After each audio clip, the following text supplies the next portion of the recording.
creative. I love the way the paper moved throughout this film. It was also fluid, and I thought it was very, very mesmerizing. I loved how there were different things written on the different pieces of paper. It certainly made me more engaged with the film. I found myself trying to zoom in and see if I could make out some of the text. I also love the use of sound. It wasn't quite what I expected, but it all worked and it made for a really interesting piece. Caprice reminded me of a version of stop motion in a more abstract way. I liked how the paper was put, and the images of paper were put into different types of frames within the frame of the video itself, and how those images of the paper entered the frame in different ways and at different speeds. I thought that the play with speed in general made this intriguing, and the more that I watched, I was really began to see the paper, particularly the crumpled paper, and the way that it was moved as something alive or a creature of some kind. And I thought that it actually had a sensual nature to it in some ways.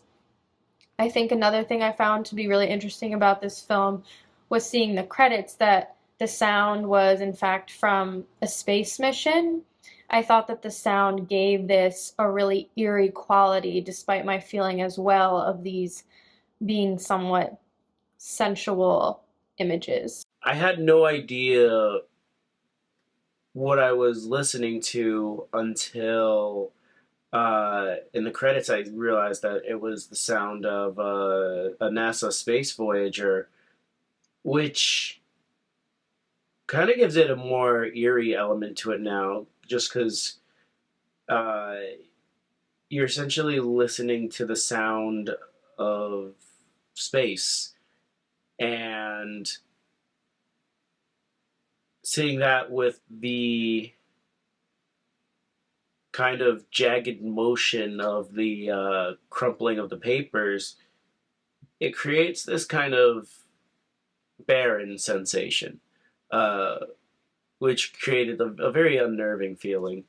Uh, but it was definitely a very interesting watch. What's interesting about this film, I guess in a technical sense, is that paper is two-dimensional, and yet she's found a way through crumpling and placement to make it appear three-dimensional. You know, it's sort of interesting. It's an effect, and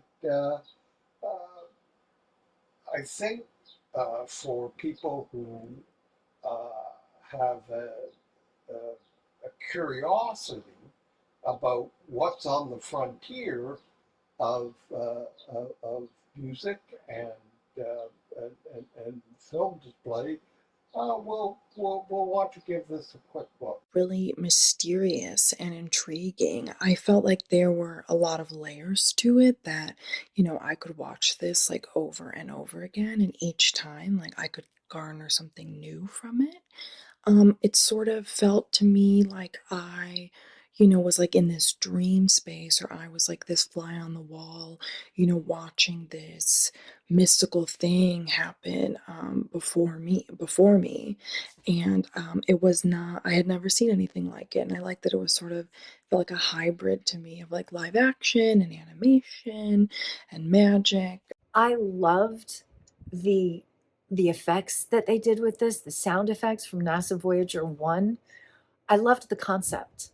I thought that they did an amazing job with that, with the black and white and the stop motion. This was just really unique. I appreciated how unique the visuals were because I've definitely never seen anything quite like it, so I liked that I was experiencing something new while I was watching. I also really liked the detail that went into it and seeing how the papers moved in different ways and what was written on each different paper. I found myself very engaged trying to focus on these small details. Interesting short film visually with the crumpled newspapers and the sounds almost like of a train track or a subway. I could definitely see it as like something within an art gallery exhibit, and it'd be really cool to read like the card describing the art piece. Really interesting use of both the graphics for the newspaper or newsprint being crumpled, and the music and the soundtrack. I found myself leaning in, trying to figure out what I was seeing, trying to read something on the crumpled paper. I noticed some binary, I think, at some point. Just really sort of enigmatic and interesting, and really a creative piece.